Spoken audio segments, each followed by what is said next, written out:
के डिमांड पे अब मैं हिंदी में वीडियो आप लोग के लेके आ रहा हूँ। थोड़ी कठिनाई तो है बनाने में हिंदी वीडियो, बट मैं प्रयास करूँगा कि जहाँ तक सक्षम हम हैं बताएं आपको वहाँ पे हिंदी में वीडियो। तो क्लास 10th के लिए मैं शुरुआत किया, क्लास 10th के लिए हिंदी में पहले वीडियो लेकर हम आपको आ रहे हैं। तो क्लास 10th में पहले आपका सिलेबस क्या है, पहले मैथमेटिक्स में आपका जाना ज़रूरी है। और अच्छे से वीडियो अगर आप देखेंगे तो फिर आपको कहीं ट्यूशन कोचिंग करने की बेटा आपका आवश्यकता नहीं है, ठीक है ना। तो उसमें पहले आपको जाना ये है कि ये क्या हुआ, थोड़ी सी दिक्कत क्या होगी, क्योंकि हम लोग कंटिन्यूसली इंग्लिश में पढ़ाते हैं हम लोग, तो हिंदी थोड़ा सा लिखने में हो सकता है कि थोड़ा सा स्लो मेरा हो टाइपिंग वगैरह, बट डोंट वरी, वो सब सही हो जाएगा, ठीक है ना। आप लोग ध्यान से पढ़िए अच्छे से। अगर कहीं प्रॉब्लम हो, एनी कोई प्रॉब्लम हो, आप कमेंट्स कीजिए कमेंट सेक्शन में, और मैं उसका पूरी तरीके से कोशिश करूँगा जवाब देने के लिए, क्योंकि मैं हर एक कमेंट्स को पढ़ता हूँ, क्योंकि उसी कमेंट से मेरा वीडियो अच्छा होता है। अगर आपको बताते कि सर वीडियो में ये चीज़ कमी है या आप पे ये चीज़ कमी है, मैं उसको बिल्कुल इग्नोर नहीं करता हूँ, मैं उसको बिल्कुल पॉजिटिवली लेता हूँ और उसको मैं आपके बताता हूँ, ठीक है। तो आपको सिलेबस में क्या क्या जानना है पहले ये जरूरी आपको है।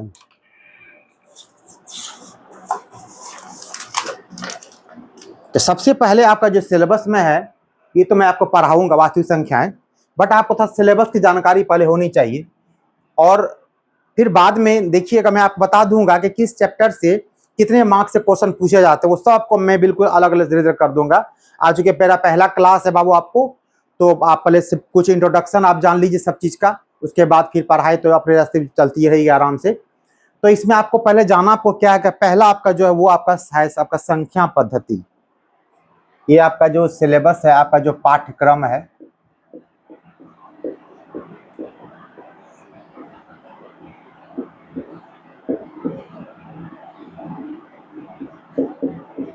पाठ्यक्रम, इसमें पहला आपको जो पढ़ना है वो आपका है संख्या पद्धति। संख्या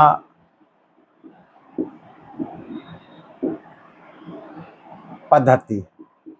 दूसरा जो आपको पढ़ना है वो आपका है बीजगणित। इसको आप लोग इंग्लिश में क्या अलजेब्रा भी कहते हैं, बट चूंकि हमको यहाँ हिंदी में वीडियो बनाना है तो मैं यहाँ बिल्कुल इंग्लिश वर्ड का को लिखूंगा नहीं, बोलूंगा जरूर। अगर आपको किसी बच्चे को ऐसा है कि पढ़ तो रहे हिंदी में, लिख रहे हैं, बट थोड़ा सा इंग्लिश ज़्यादा समझ में आती है, तो इसे काम चला सकते हैं, ठीक है। तो सेकेंड टॉपिक आपका हो गया बीजगणित आपका हो गया। और तीसरा आपको होगा ज्यामिति। अब यहाँ पर एक बात है कि बीजगणित में क्या क्या पढ़ना पड़ेगा आपको, वो सब जानना जरूरी आपको है। तो इसमें पहला आपको है बीजगणित में, ये आपका है जो को पढ़ना आपका वो है बहुपद है। फर्स्ट टॉपिक इसमें है। और एक बात बेटा, जितने भी हिंदी मीडियम हिंदी भाषी राज्य के बच्चे आप लोग हो, एक बात के लिए एश्योर हो जाओ कि जब आपकी बोर्ड एग्जाम से नज़दीक आएगी तो मैं आप लोग के लिए स्पेशल एक कोर्स चलाता हूँ, रिवीजन कोर्स टाइप का। तो वो आपको जितना बताऊंगा मैं, उससे अधिक क्वेश्चन आपको बिल्कुल नहीं रहेंगे। जितना क्वेश्चन मैं बताऊंगा आप उसी टाइप के सारे क्वेश्चन रहेंगे, उसको आराम से कर लेना, आपका सारा क्वेश्चन बेटा अपने आप सॉल्व हो जाएगा, तो डरने का आपको आवश्यकता नहीं है। तो चूंकि बहुत बच्चे हमारे कमेंट्स करते सर इंग्लिश में हम सर समझते हैं, कोई दिक्कत हो जाती है, तो सर वीडियो आप हिंदी में बनाइए। बेटा आप लोगों के डिमांड पे मैं क्या थोड़ा सा कठिनाई सह कर भी मैं हिंदी वीडियो बनाने की कोशिश कर रहा हूँ। मैं कोशिश करता हूँ कि आप जो हमारी इच्छा आशाएं हमारे से, मैं उस पर खरा उतरूँ। तो पहला आपको इसमें बहुपद पढ़ना है। दूसरा आपको है दो चर वाले रैखिक समीकरण युग्म। सेकेंड पढ़ना आपको इसमें आपका है दो चर वाले रैखिक समीकरण युग्म। युग्म मतलब क्या होता है, जोड़ा यानी पेयर। सेकेंड ये पढ़ना आपका है, थोड़ी सी मेरी हिंदी लिखने में दिक्कत होती है, युग्म। और थर्ड आपका है द्विघात समीकरण। तीसरा पढ़ना आपको इसमें है द्विघात समीकरण।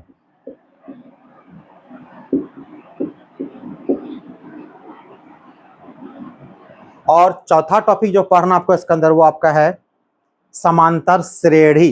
देखिए यहाँ अक्सर बच्चे गलती बोलते हैं, समांतर श्रेणी बोल देते हैं, बट श्रेणी बेटा कुछ और चीज होता है, ठीक है। ये श्रेणी पढ़ना आपको, जो प्रोग्रेशन कहते हैं इंग्लिश में, वो पढ़ना आपको, समांतर श्रेणी। तो चौथा आपका हो गया समांतर श्रेणी। ये 4 चीज आपको जो है बिल्कुल बीजगणित के अंदर पढ़ना है क्लास 10th में, ठीक है ना। पहला संख्या पद्धति इसी में आपको आएगा, वास्तविक संख्या आपको आएगा, ये जो इस संख्या पद्धति इसी में एक ही टॉपिक पढ़ना आपको, ये आपका है वास्तविक संख्या, इसी में पढ़ना आपको है। ये 2 चीजें हो गया। थर्ड टॉपिक आपका है वो आपका ज्यामिति है।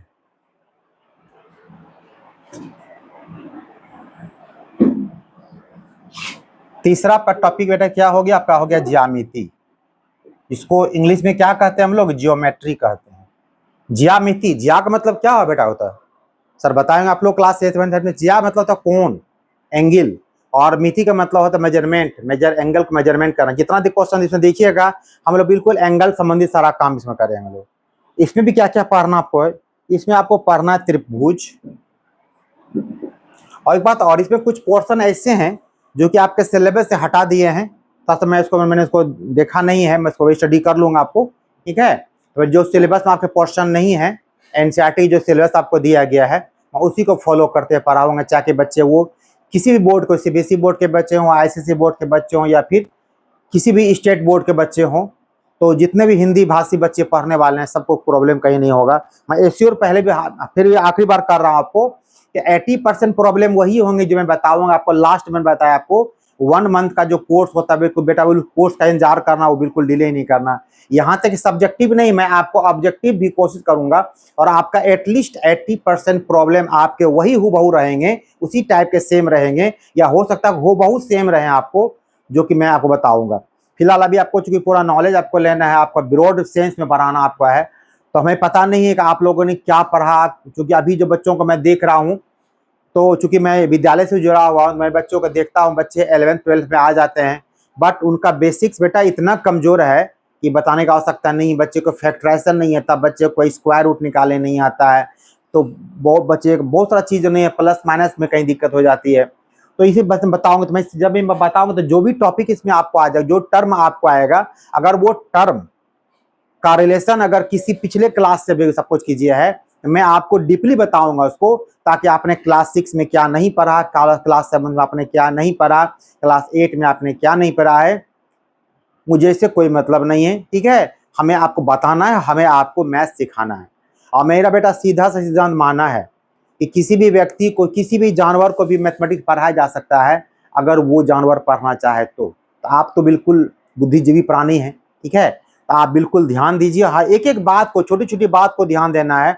मैं हर एक को छोटी बात बताऊंगा जो आपने पीछे या तो मिस कर गया, या फिर आपको शिक्षक ने नहीं बताया, ठीक है। तो मैं इसको बिल्कुल ब्रॉड सेंस में लेकर चलूंगा। तो वीडियो मेरा लंबा हो सकता है, बट आप वीडियो स्किप नहीं, तो वीडियो को लगातार आप देखते रहो। और हमारी वीडियो अगर आपको अच्छी लगेगी तो लाइक कीजिएगा, शेयर कीजिएगा, और कमेंट्स कीजिएगा, सब्सक्राइब कर दीजिएगा, आपको जो करना है कीजिएगा। अब इसमें आपका ज्यामिति में आपको एक त्रिभुज पढ़ना है। पहला आपको टॉपिक आपका त्रिभुज पढ़ना है।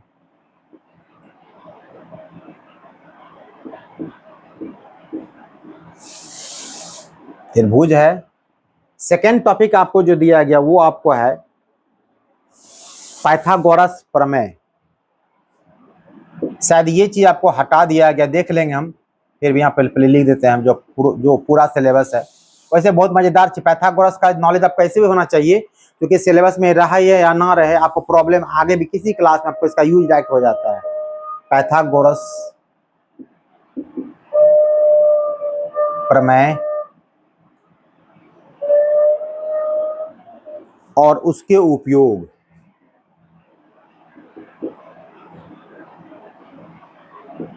और उसके उपयोग।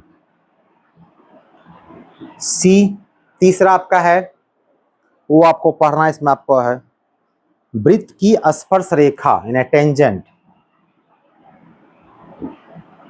जिस चैप्टर का जो नाम है बेटा, मैं उस चैप्टर को ही पहले डिस्क्राइब कर दूंगा, चैप्टर का डिफिनेशन क्या होता है। अक्सर आप लोग क्या होते हैं, सर ने ये देखा वास्तविक संख्या पढ़ना शुरू कर दिया, बट संख्या पद्धति में बेटा बहुत सारा चीज है, वो चीज जाना बिल्कुल आपके लिए जरूरी है। तो मैं बिल्कुल बेसिक्स चलूंगा आपको, और बेसिक्स से आपको लेके यहाँ तक पहुंचूंगा, याद रखिएगा। तो ये आपका हो गया वृत्त की स्पर्श मतलब एक ऐसा रेखा जो वृत्त को क्या करेगा, टच करेगा, यानी इसको छू के निकल जाएगा, कट नहीं करेगा, याद रखिएगा।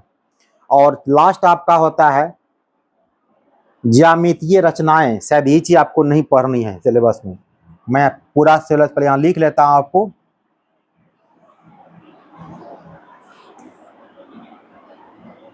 ज्यामितीय रचनाएं, चूंकि मैं फर्स्ट बार वीडियो हिंदी में थोड़ा बना रहा हूँ तो थोड़ा सा हमको लिखने में थोड़ा सा परेशानी हो रही है, बट 2-4 क्लास बाद मेरा सही हो जाएगा। आपको उसके लिए आपको टेंशन नहीं लेना है। जो भी वर्ड लिखूंगा बिल्कुल शुद्ध शुद्ध लिखूंगा, उसमें इतनी बात तय है, ठीक है। वो बिल्कुल शुद्ध लिखूंगा, उसमें टेंशन नहीं लेना आपको। रचना है, ये आपका हो गया ज्यामिति। अब एक है नियामक ज्यामिति, मैं बताऊंगा बाद में जब स्टार्ट करूंगा कि ज्यामिति और नियामक ज्यामिति में क्या डिफरेंस है, मैं सब चीज बताऊंगा। फिलहाल अभी मैं लिख रहा हूँ, टेंशन मत लीजिए। तो जो दोनों एक ही वर्ड संबंधित चीज है, ज्यामिति और नियामक ज्यामिति, क्या आखिर में चीज है भाई ये?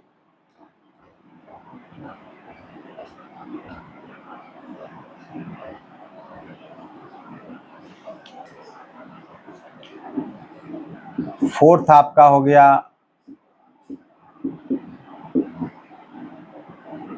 नियामक ज्यामिति। इसके अंदर ज्यादा कुछ पढ़ना आपको नहीं है, इसमें एक ही चीज आपको, एक रेशियो फार्मूला पढ़ना आपको है, डिस्टेंस फार्मूला पढ़ना आपको है, और 2 चीज आपको पढ़ना पड़ेगा इसमें, ठीक है ना इसमें आपको। और फिफ्थ आपका जो सिलेबस है वो आपका है क्षेत्रमिति, जो कि बहुत इंपॉर्टेंट टॉपिक है और बच्चे इसमें अक्सर भाग जाते हैं। बट आप एससीओ रहिए, मैं आपको ऐसी क्षेत्रमिति पढ़ाऊंगा तो आपने पहले कभी ना पढ़ा होगा, ना आपने ऐसा कभी टीचिंग स्टाइल देखा होगा। इतने मजे से मैं पढ़ाऊंगा आप क्षेत्रमिति। आपको क्षेत्रमिति और ज्यामिति 2 चीज ऐसे हैं, बच्चे वहां से लगता है उनको दिमाग से ऊपर से पानी बह रहा है। मैं दोनों ही टॉपिक में आपको इतने मजे से पढ़ाऊंगा, आपको पढ़ने में बेटा बहुत ही मजा आएगा, ठीक है। क्षेत्रमिति,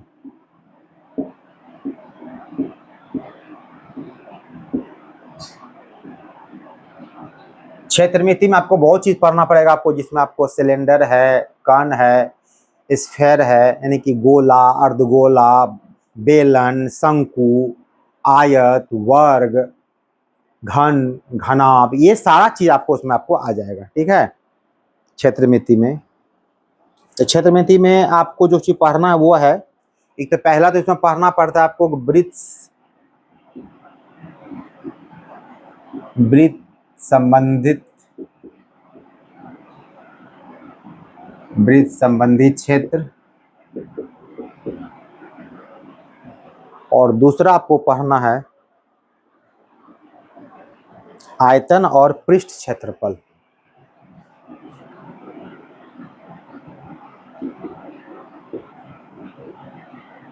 वृत्त से संबंधित क्षेत्र, और दूसरा आपको है आयतन, जिसको वॉल्यूम करते हैं हम लोग, आयतन एवं पृष्ठ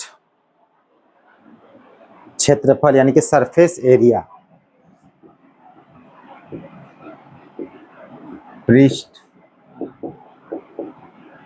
क्षेत्रफल यानी कि सरफेस एरिया, ये हो गया। सिक्स्थ आपको जो पढ़ना है वो आपको जाना है त्रिकोणमिति। यहाँ भी बच्चे अक्सर कमजोर रह जाते हैं और इसका खामियाजा उसे क्लास 11th 12 यानी कि पूरी का ये जब मैथमेटिक्स पढ़ते रहता है तो वो वहाँ भुगतते रहता था। थोड़ा सा ट्रिग्नोमेट्री थोड़ा सा मैं आपको एडवांस साइंस में पढ़ा दूंगा आपको, ताकि आपको अगर 11th में आप जाएंगे तो जितना टॉपिक आप देखिए संबंधित में चीज है वो सब 11th में आपको काम आ जाएगा आपको, और थोड़ा एडवांस बता देंगे ताकि आपको दिक्कत ना हो।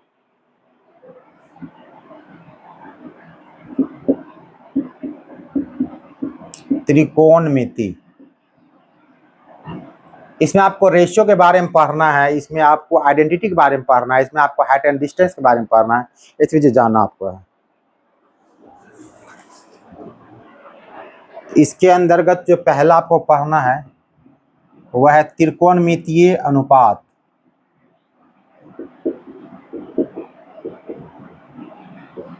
त्रिकोणमितीय अनुपात,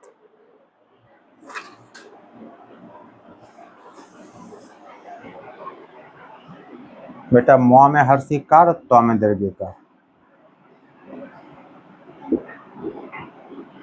त्रिकोणमितीय अनुपात। और सेकेंड टॉपिक पढ़ना आपको इसमें है, वो है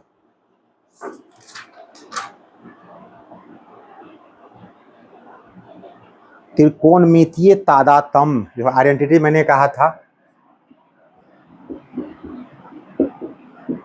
त्रिकोणमितीय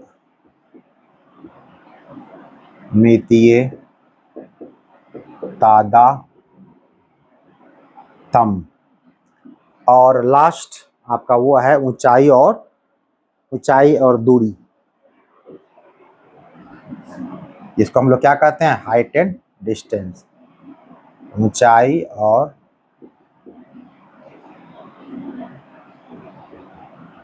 दूरी।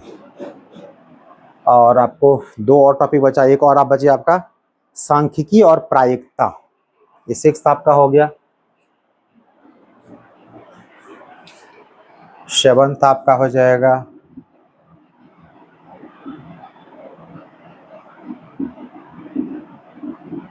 सांख्यिकी एवं प्रायिकता, जिसको आप क्या कहते हैं, स्टेटिस्टिक्स और क्या, प्रोबेबिलिटी। तो ये प्रोबेबिलिटी जो प्रायिकता आपका जो बेटा, ये आपको 11th 12th दोनों में काम पड़ेगा। तो इसको एडवांस बता देंगे आपको, और सांख्यिकी भी काम 11th में पड़ेगा आपको।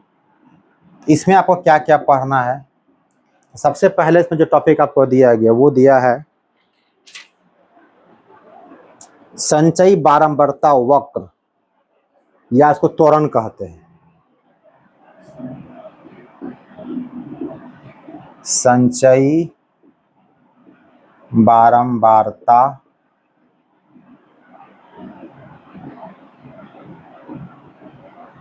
वक्र, इसी को हम लोग क्या कहते हैं, त्वरण। बताएंगे त्वरण कैसे बनाया जाता है, सिंपल है। और सेकेंड आपको पढ़ना इसमें है माध्य, माध्यिका और बहुलक।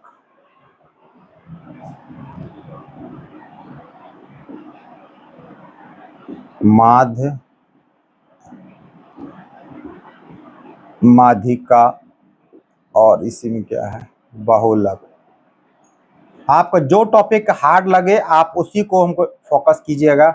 मैं उसको 2 बार 4 बार 5 जितने आपको चाहिए मैं बताऊंगा आपको।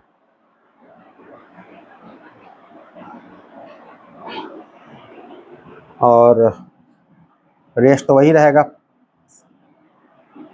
जो प्रोबेबिलिटी क्वेश्चन रहेगा। प्रायिकता, प्रायिकता को संभाविता भी कहते हैं, ठीक है, प्रायिकता या क्या,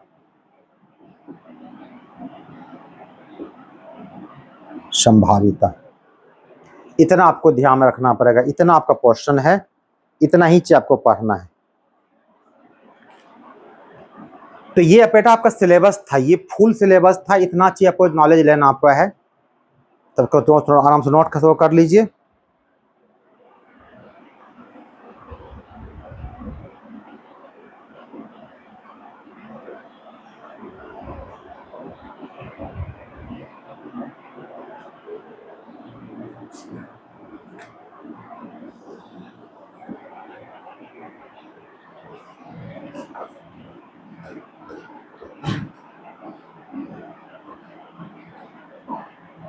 तो जो पहला जो हमको पढ़ना है वो आपको क्या है, हमको पढ़ना है वास्तविक संख्या पद्धति पढ़ना है।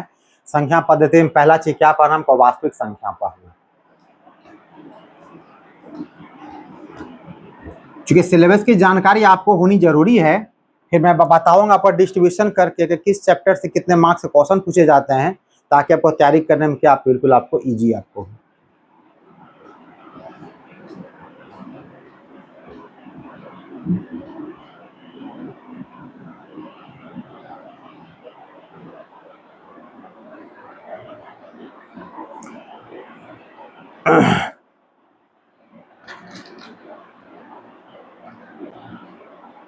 तो वास्तविक संख्या के पढ़ने के पहले हमको जो संख्या पद्धति पढ़ना हमको है, इसमें कौन कौन सी संख्याएं होती है, थोड़ा सा हमको इसका आपको क्लास 9th पे लेके चलते हैं। अगर आपने वहां नहीं पढ़ा है तो फिर दिक्कत हो जाएगी यहाँ पढ़ाने में आपको, मैं थोड़ा सा पीछे से चलता हूँ एक, ठीक है, ताकि जो क्लास 9th में आपने नहीं पढ़ा वो दिक्कत यहाँ देख लीजिए।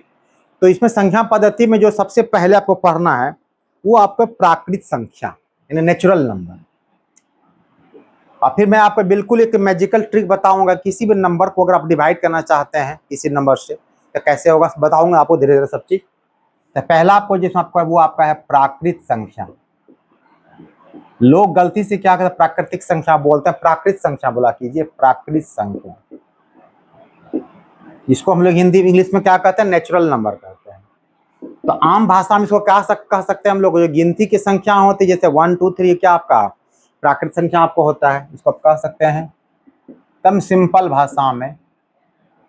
तो गिनती जहां भी शुरू करते हैं तो क्या कहते हैं हम लोग, तराजू नापते हैं, कहते हैं रामे जी राम रामे जी टू, मतलब क्या होता है एक से गिनती शुरू करते हैं, कहीं से भी गिनती शुरू नहीं करते हम लोग, क्योंकि कम से कम एक व्यक्ति भी अगर तो एक होगा, जीरो तो हो नहीं सकता। आपको गिनती की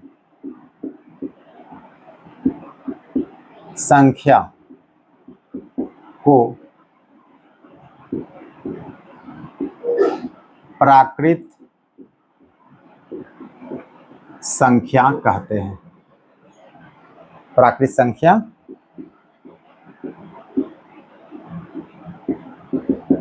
और प्राकृत संख्या का पता किससे रिप्रेजेंट किया जाता है, किससे दर्शाया जाता है, प्राकृत संख्या को बड़ा एन कैपिटल एन से दर्शाया जाता है, इसे कैपिटल एन से दर्शाया, यानी इसको रिप्रेजेंट किया जाता है कि जहां कैपिटल एन आपको मिल जाएगा तो समझ जाइएगा आपको प्राकृतिक संख्या। उदाहरण के तौर पे क्या हो जाएगा आपका, जो गिनती की संख्या है तो 1 2 1 2 3 4 लगातार आपको जहां तक अप टू जहां तक जाना चाहिए ये आपको गिनती की संख्या होगी, तो ये आपका प्राकृत संख्या हो गया। दूसरा क्या हो गया आपको, पूर्ण संख्या। तो इसमें बताते हैं कि इंटरेस्टिंग चीज बताते हैं आपको हम, पूर्ण संख्या। पूर्ण संख्या तब बनी जो गिनती की संख्या है उसमें जीरो को मिला दीजिएगा तो आपका पूर्ण संख्या, हिंदी में क्या कहते हैं, जिसमें कहते हैं होल नंबर कहते हैं। अगर जीरो को मिला देंगे उसमें क्या आपको पूर्ण संख्या होगा। और जीरो का आविष्कार कहाँ हुआ था बेटा, आपके इंडिया में किसने किया था, आपके बिहार के कौन थे, आर्यभट्ट, आपके बिहार के थे गौरव, ठीक है, उन्होंने जीरो का आविष्कार किया था। और एक बार जब स्वामी विवेकानंद जब गए थे विदेश पे, किसी संगोष्ठी में थे धर्म का, वहां पे भाषण चल रहा था, तो इनको कहा गया कि सबको कहा कुछ कुछ बोलिए। तो चूंकि पहले भारत के लोगों को लोग नीचे दृष्टि से देखते थे, तो इनको कहा गया कि इनको कुछ नहीं, बस मजाक, तो इनको क्या किया गया कि गोल जीरो आपको दे दिया गया। बस इन्होंने क्या किया, उस जीरो को ही ब्रह्मांड मान लिया और उस पर इतना अच्छा इन्होंने बोला कि सारे लोग ताली बजाने लगे। तब से सब लोगों ने भारत का लोहा मानना शुरू कर दिया। तो पूर्ण संख्या क्या हो गया आपको, जब गिनती की संख्या में जीरो को मिला दीजिए, एकदम सिंपल भाषा में लिख रहे हैं, गिनती की संख्या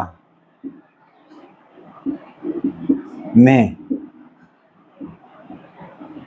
शून्य यानी कि जीरो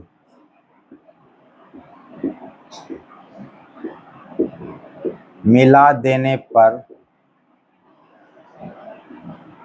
गिनती मतलब क्या, प्राकृत संख्या जो बोलिए या प्राकृत संख्या लिखिए,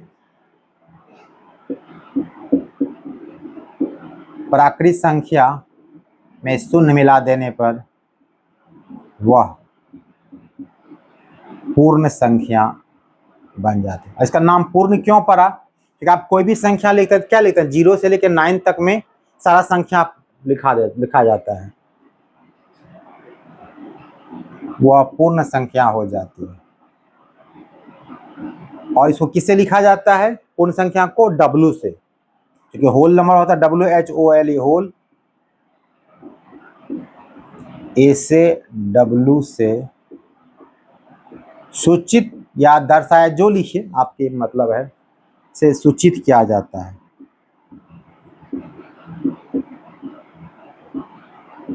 तो उदाहरण के तौर पे क्या हो जाएगा आपका, तो हमने कहा कि प्राकृत संख्या में शून्य को मिला दीजिए तो संख्या कहाँ शुरू होगा, 0 1 2, इस प्रकार संख्या जहाँ तक जाएगा पूर्ण संख्या आपका हो गया।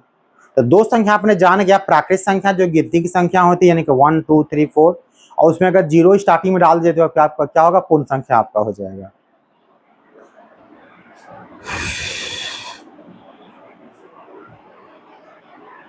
अब तीसरा आपका क्या होगा, इसके बाद चलते हैं क्या हम लोग एक एक चीज जितना पीछे मैंने कहा छूट गया आपको उसको लेके, क्योंकि संख्या पद्धति आपको पढ़ना है और संख्या पद्धति में वास्तविक संख्या आपको आती है, तो वास्तविक संख्या तक पहुंचने के पहले हमको इसके कुछ रास्ते से गुजरना पड़ेगा, तब जाकर वहां तक पहुंचेंगे। ठीक है,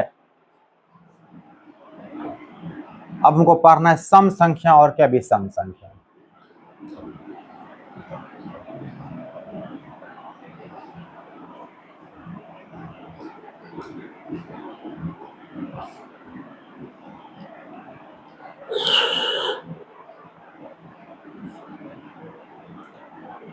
तीसरा आपका हो जाएगा सम संख्या।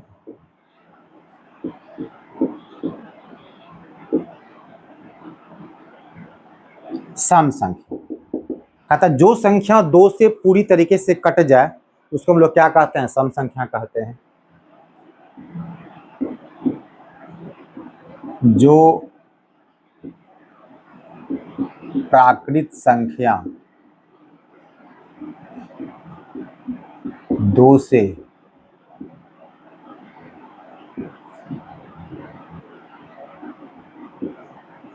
पूरी तरह से कट जाए,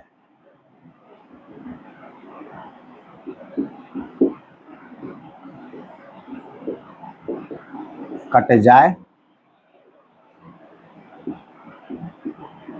उससे सम संख्या कहते हैं।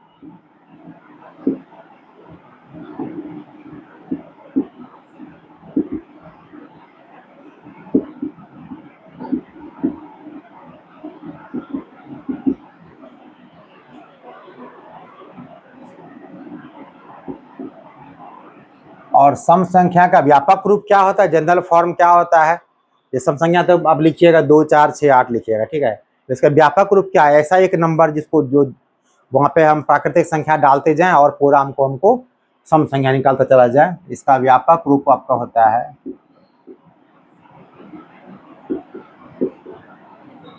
इसका व्यापक रूप इसका व्यापक रूप 2m होता है, जहां m एक क्या है, प्राकृत संख्या है, m एक प्राकृत संख्या है। उदाहरण के तौर पे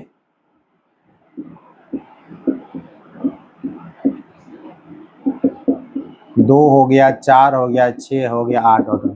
और ध्यान से देखिए मैंने क्या कहा कि जो आपका 2m है ये आपका इसका जनरल फॉर्म है, लेकिन इससे आपको क्या कर सकते हैं, जितना भी चाहे उतना आप प्राकृत संख्या निकाल सकते हैं। कैसे निकाल सकते हैं, मैंने क्या कहा कि m एक एक सम संख्या निकाल सकते हैं, इसको इवन नंबर कहते हैं। तो मैंने कहा m एक प्राकृत संख्या है, तो प्राकृत संख्या पहला क्या होता है, 1 होता है। m का मान 1 डालिए तो 2 इंटू 1 कितना आपको 2 हो जाएगा। m का मान 2 डालिए तो 2 इंटू 2 कितना आपका होगा 4 हो जाएगा। इस प्रकार से आपको सब निकल जाएगा। इसलिए याद है, कहीं भी देखिए सिर्फ 2m नहीं, 2m हो, 2p हो, 2k हो, 2r हो, 2s कुछ भी हो, 2r मतलब होगा तो r वहाँ प्राकृतिक संख्या होगा, 2 सब में लगा रहेगा। लेकिन और चौथा क्या आपका हो गया इसी का उल्टा, विषम संख्या।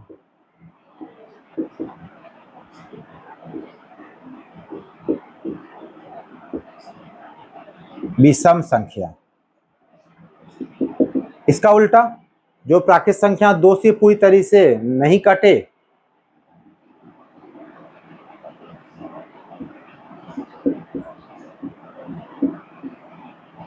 जो प्राकृत संख्या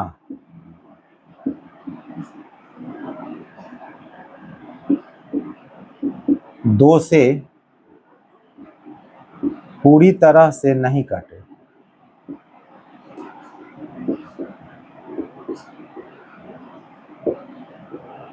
नहीं कटे उसे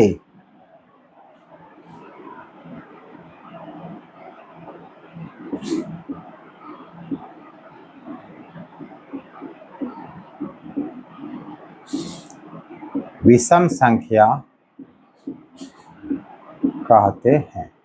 इसका व्यापक रूप क्या होगा?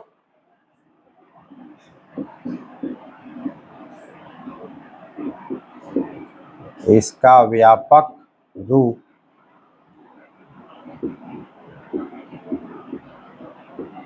टू m-1,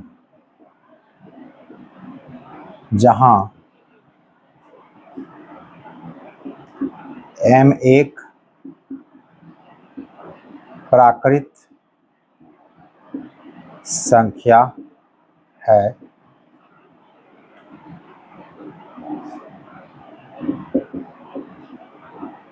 होता है, तो ब्रैकेट में कर सकते हैं। व्यापक 2m-1 होता है। आप कुछ चेक कर सकते हैं। पहले एग्जाम्पल क्या लिखते हैं हम लोग? एग्जाम्पल अगर उदाहरण लिखे हैं इसका भी हम लोग तो m क्या, आपको m का प्राकृतिक संख्या, प्राकृतिक संख्या पहला क्या 1 होता है।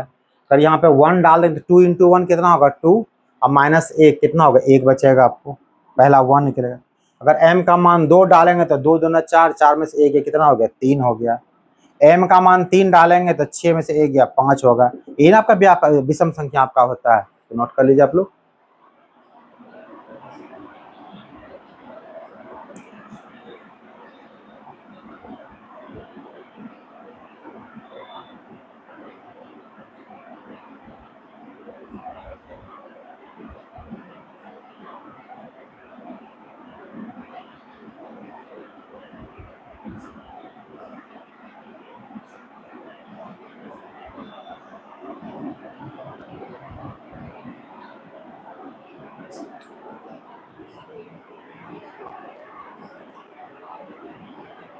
तो सम संख्या हो गया, विषम संख्या भी हो गया आपको।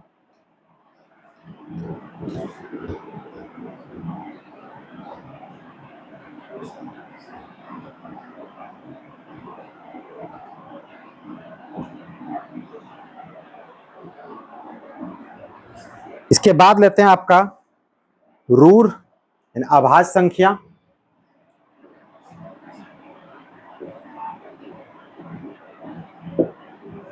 रूढ़ या क्या अभाज्य संख्या, नाम से स्पष्ट है अभाज्य, जो कटेगा नहीं, मतलब अपने आप से तो कटेगा, अभाज्य।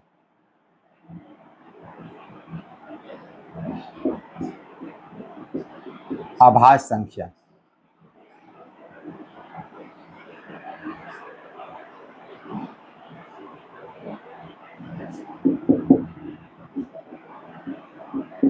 एक से बड़ी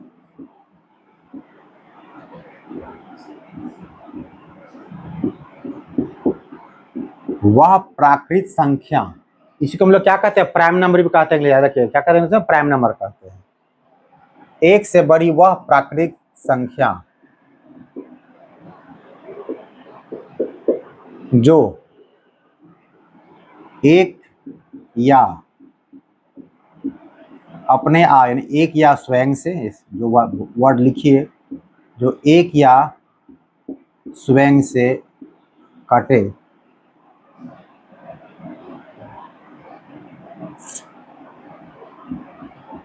उसे अभाज्य संख्या कहते हैं। उदाहरण क्या हो जाएगा,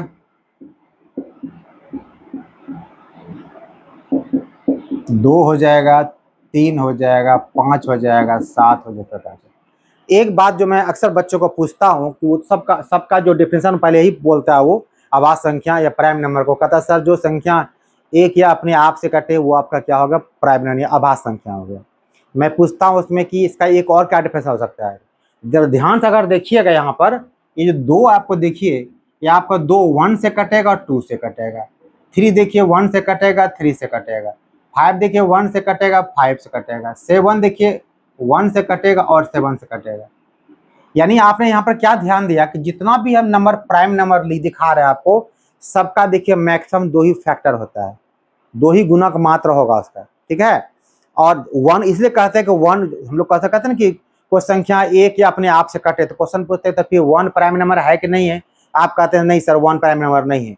मैं क्वेश्चन पूछता हूँ क्यों नहीं है, तो आपका जवाब आप निरुत्तर हो, जवाब पता नहीं है आपको, आप सीधे पूछते 2 3 5 7 प्राइम नंबर है, आभास संख्या हो गया। कोई जवाब पूछे तो बताइए इसको कि प्राइम नंबर आभास संख्या वह होगा जो ये कि अपने आप से कटेगा ही, लेकिन उसका जो है कम से कम कम से कम उसका एग्जैक्ट 2 फैक्टर हो, मतलब 2 से कम नहीं हो और 2 से ज्यादा नहीं हो। और 2 में कौन होगा, तो पहला वो 1 होगा और दूसरा वो खुद होगा। देखिए सब में 1 आता है, फिर खुद 2 आ जाता है, लेकिन 1 को अगर कीजिएगा तो 1 को क्या, तो 1 तो 1 से कट रहा है, फिर 1 का 2 बार 1 को लिखिएगा तो 1 को 1 काट रहा है, 1 को खुद से 1 से कट रहा नहीं। ऐसा आपको होना चाहिए डिफरेंट, मतलब ऐसे जोड़ दीजिए और वर्ड को एग्जैक्ट 2 डिफरेंट फैक्टर होना चाहिए, एक तो या तो वो और दूसरा उसका क्या 1। इसलिए यहाँ पर 1 को हम लोग क्या कहते हैं, तो इसको प्राइम नंबर आभास संख्या नहीं कहते हैं। इसलिए मैंने लाइन यहीं पे सीधे जोड़ दी आपको। 1 से बड़ी प्राकृतिक संख्या, काम ही खत्म हो गया आपका। 1 से बड़ा मतलब कि 2 ही आपका, लेकिन कोई रीजन पूछ सकता है, बताइएगा जिसका क्या हो मैक्स, मतलब कि इसका एग्जैक्ट 2 फैक्टर हो।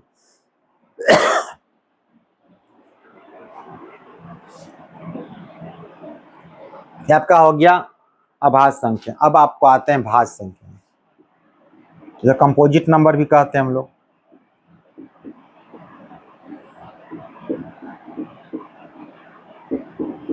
भाज्य संख्या ये क्या होगा, जो संख्या एक और अपने आप के अलावा किसी और से भी कट जाए,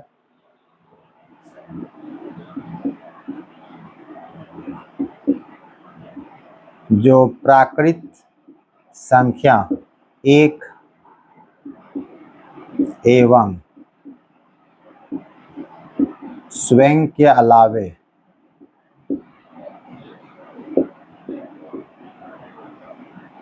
किसी अन्य संख्या से भी कट जाए,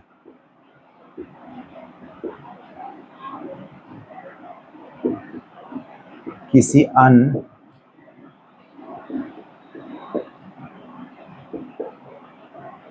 संख्या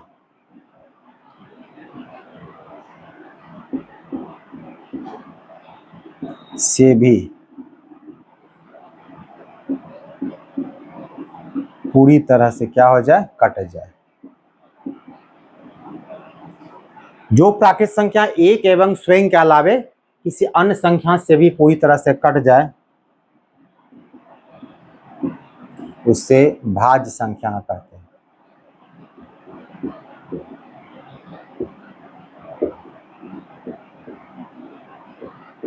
उदाहरण के तौर पे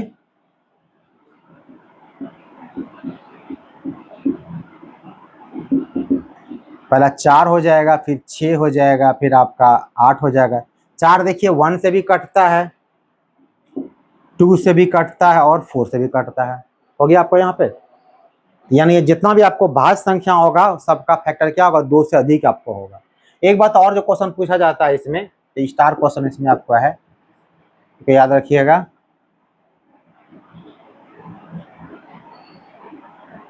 कि वैसी आभाज्य संख्या जो क्या हो, सम संख्या भी हो। एक ही होता है मात्र, वो क्या होता है, 2।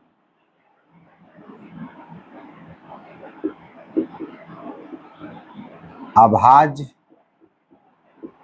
सम संख्या, और बाकी जितना नंबर आप देखिएगा आपको सब अभाज्य संख्या मिले, सब विषम संख्या मिलेगा आपको। अभाज्य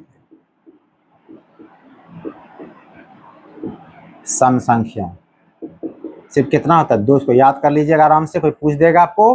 अच्छा ठीक है, बताओ, तो बता दिया आपने अभाज्य संख्या, पर बताओ एक ऐसा नंबर जो अभाज्य भी हो और प्राकृतिक संख्या भी, सही सम संख्या भी हो, फिर घबरा जाइएगा तो बोलिएगा 2 ऐसा अभाज्य संख्या जो कि आभास तो है ही, साथ में वो क्या आपका सम संख्या भी है।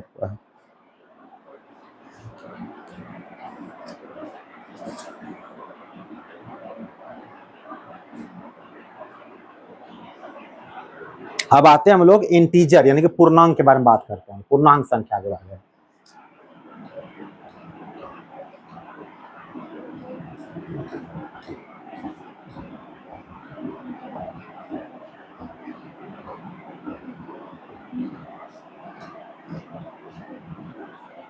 जहां भी दिक्कत, मेरा वीडियो को आराम से रोक लो, अस्थिर से देखो, को हड़बड़ी आपके लिए नहीं, ठीक है। स्किप नहीं करना, उसका लगातार कंटिन्यूसली बात कीजिए, आपको बहुत अच्छा लगेगा वीडियो। इसके बाद आपका हो गया 7वां पूर्णांक संख्या। पूर्णांक संख्या, जिसको हम लोग क्या कहते हैं, पूर्ण जोड़ अंक, पूर्ण अंक, पूर्ण अंक रहेगा, उसमें कोई उसका मतलब बटे उटे कुछ नहीं रहेगा, सिंपल से 2 4 5 10 12 ऐसे -5 ऐसा रहेगा, नीचे कुछ नहीं रहेगा। इसमें दो चीज आपका होता है, एक आपका होता है धनात्मक और दूसरा क्या आपका होता है ऋणात्मक। इसको हम ग्राफिकल बता देते हैं आपको आराम से।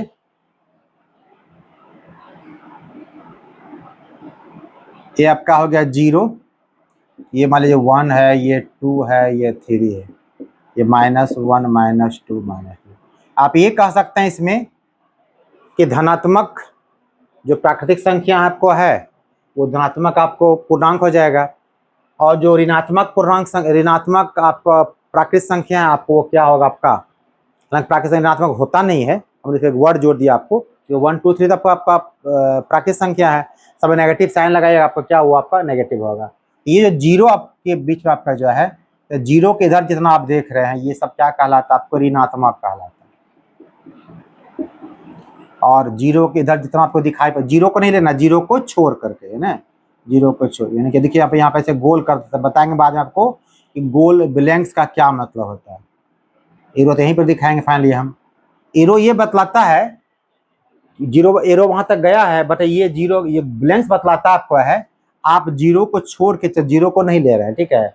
और इधर जब चलिएगा जहां तक जाइए आराम से, आपका क्या होगा धनात्मक हो जाएगा, धनात्मक आपका ये पूर्णांक संख्या आपका हो जाएगा। और जीरो जो आपका है ये क्या होता है, ये न्यूट्रल होता है, ना तो धनात्मक ना ही क्या होता है ऋणात्मक होता है, ना धनात्मक नाइदर नेगेटिव नाइदर पॉजिटिव, ना धनात्मक ना ही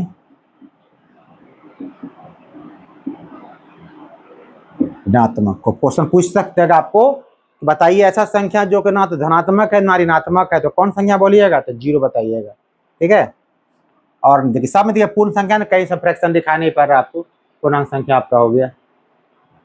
और पूर्णांक संख्या को आप किससे लिखते हैं, इसको हम लोग जेड से लिखते हैं, और कहीं कहीं जब बड़े क्लास देखे आपको वहां पर आई भी मिलने वाला आपको, जेड और आई सूचित क्या था किसको, पूर्णांक संख्या को, जेड से पर आई मिलेगा आपको, बट जब जाइएगा आप लोग 11th में वहाँ से जेड वहाँ कम्प्लेक्स नंबर को भी शो करता है, तो आपको लिखा रहेगा कि जेड आपका क्या है, जेड इंटीजर पूर्णांक संख्या है, और इसमें आपका आई भी आपका पूर्णांक संख्या कहलाता है आपका, ये पूर्णांक संख्या हो गया।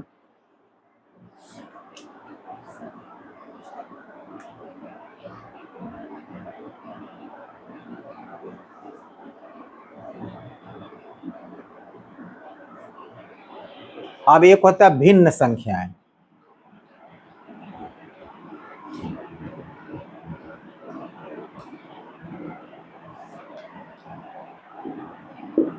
ये तो पता ही आप लोग को है भिन्न संख्या।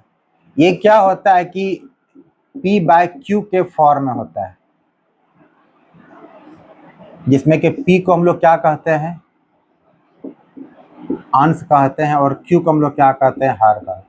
एक क्वेश्चन पूछा जाता है प्राय कि भिन्न और परमेय संख्या में क्या अंतर है, परमेय संख्या में लगाएंगे तो वहां भी बोलते हैं p/q के फॉर्म में होता है, और वहां बोलते हैं q ≠ 0। पर यहाँ पर याद रखिएगा कि दोनों में से कोई भी जीरो नहीं होगा, ना तो p जीरो नहीं होगा ना तो q, यही अंतर दोनों में होता है। क्वेश्चन पूछता है दोनों का फॉर्म बिल्कुल सेम है p/q, फिर अंतर क्या, अंतर यही होता है कि भिन्न संख्या जितना आपका होगा सब में p और अंश और हर जो है कोई भी जीरो नहीं हो सकता है, याद रखिएगा। लेकिन उसमें क्या होगा आपको, वो जो परमेय संख्या आपका है वो आपका क्या, उसमें जीरो आपका आ सकता है, वो आपका हो सकता है परमेय संख्या, बट वह q जीरो उसको नहीं हो सकता है।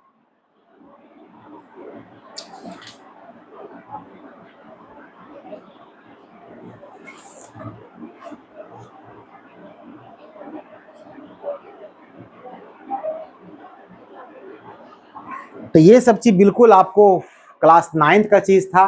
एक और परमेय संख्या जान लीजिए,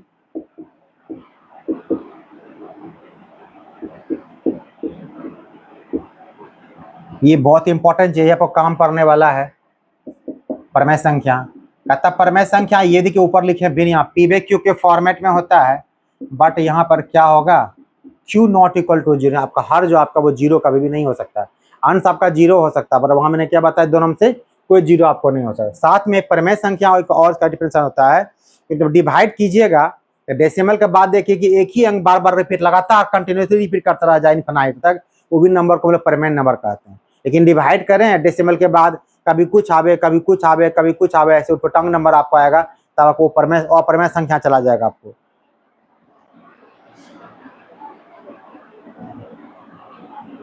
और यहाँ पर P और Q दोनों आपका क्या है, P और Q दोनों ही पूर्णांक है,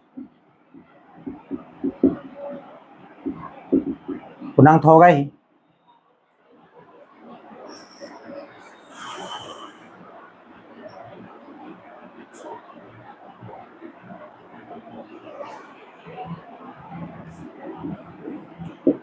इसका कहता है परमेय संख्या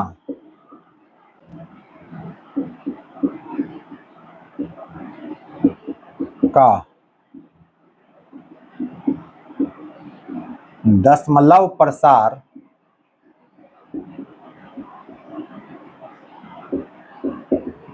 या तो शांत होता है, बताते हैं क्या इसका मतलब है, या तो शांत होता है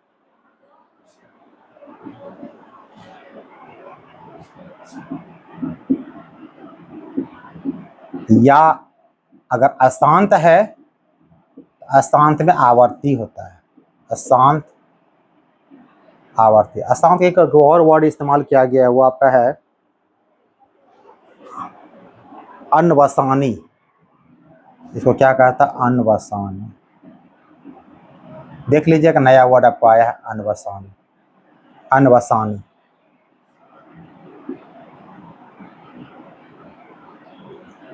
तो परमेय संख्या का दशमलव प्रसार या तो शांत होता है या फिर अशांत है। एग्जाम्पल के तौर पर देखिए इसमें, इसे मान लीजिए आपको यहाँ पर हम कहेंगे 1/2, देखिए P बाई क्यू के फॉर्म में है ना, बिल्कुल आपको दिखाई पड़ रहा है। बट कैसे बुझेंगे परमेय संख्या है, तो डिवाइड कीजिएगा, अगर 2 को 1 से डिवाइड करेंगे डेसिमल हो गया 0, 2 5 जा कितना होगा 10, देखिए पूरा पूरा कट के आपको इतना आ गया, अगर कटने वाला नहीं है ये हो गया। दूसरा एग्जाम्पल ले लीजिए, मान लीजिए 20/3 लेते हैं, तो डिवाइड कितना होगा, 3 छक्के 18 बचा 2, फिर 3 छक्के 18 2, 3 छक्के 18 2, 3, इस प्रकार लगातार ये आपको चलता रहेगा। इसी को मतलब क्या है, जो डेसिमल के बाद लगातार नंबर चल रहा है इसके ऊपर रैंकिंग डाल देते हैं, या बिंदा भी डाल सकते हैं हम लोग, क्या ऐसे डाल देते हैं। 3 नंबर भी क्या आपका होगा, ये आपको परमेय संख्या लिखा हुआ है। या तो शांत है, ये देखिए पूरा पूरा कट गया था बस शांत हो गया, जैसे बोले किसी को भूख लगी है, खाना भोजन परपेट दे दिए तो बिल्कुल क्या गुस्सा शांत हो गया, किसी को भोजन दिए थोड़ा सा कम रह गया तो गुस्सा, पेट भरता नहीं तो गुस्सा करता है वो, ये आपका होता है। तो ये अशांत आवर्ती मतलब अशांत है, चूंकि पूरा पूरा कटा नहीं, वो अशांत तो है, पूरा कट ही नहीं रहा है, लेकिन दशमलव के बाद अगर वो दशमलव प्रसार, अगर दशमलव के बाद का जो अंक है अगर वो आपको आवर्त में आ जाए, मेरे एक ही चीज रिपीट करने लगे, तब जाकर आप कह सकते हैं कि आपका वो परमेय संख्या आपका हो जाए। और एक आपका है अपरमेय संख्या। अपरमेय संख्या को प्राय शायद क्यू से लिखा जाता है।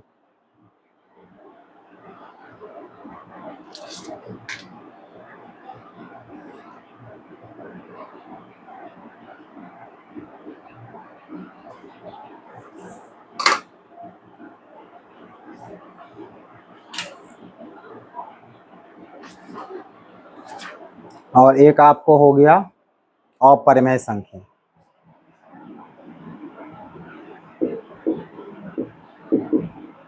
इसका जस्ट उल्टा हो जाएगा अपरमेय संख्या।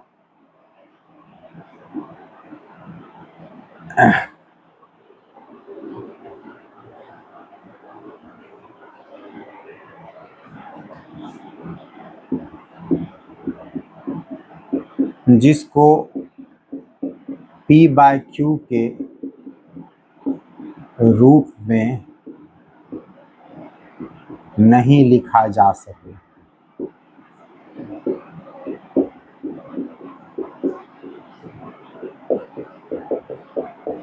नहीं लिखा जा सके, जैसे कि √3 हो गया, √2 हो गया, और साथ में जब √3 का रूट तोड़िएगा कहते हैं कि देखिएगा डेसिमल के बाद जो है बिल्कुल वो अशांत आवर्ती ने अशांत अनावर्ती हो जाएगा, मतलब वो डेसिमल को कुछ और आपको अंक आने लगेगा।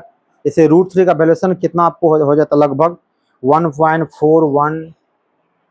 √2 अगर लिखिएगा तो 1.41 कुछ और मान इसका होता है 42135 4213। अब आप देखिए तो कहीं आपका रेकरिंग मिल रहा है क्या? देखिए यहाँ 41 फिर 4 मिला, यहाँ पे 1 मिलना चाहिए था हमको, ऐसा नहीं मिला हमको। यही इसका होता है, उल्टा हो जाता है। दशमलव प्रसार इसमें क्या होता है, अशांत होता है।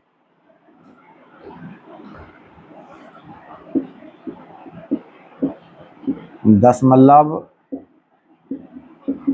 प्रसार अशांत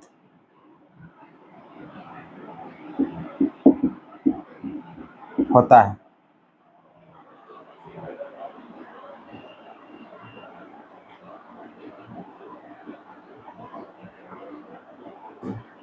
और साथ में ये तो आवर्ती हो, ये आवर्ती होता है, ये अनावर्ती। प्रसार अशांत एवं अनावर्त, अशांत यही जोड़ दीजिए, अशांत अनावर्ती।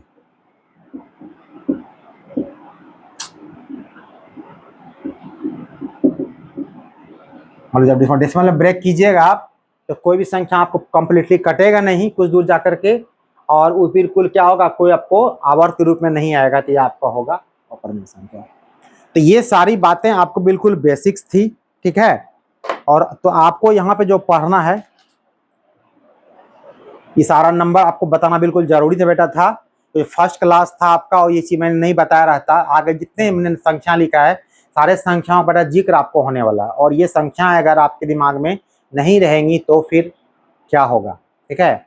आप लोग हमारे जिगर के टुकड़े हो, मेरे बताना बिल्कुल फर्ज था। स्टार्टिंग आपसे हो गया, आज श्री गणेश हो गया आप लोग डिमांड पे। तो अगर हमारी वीडियो आप लोग को अच्छी लग रही है तो लाइक कीजिए, शेयर कीजिए और सब्सक्राइब कीजिए। तब तक के लिए थैंक यू।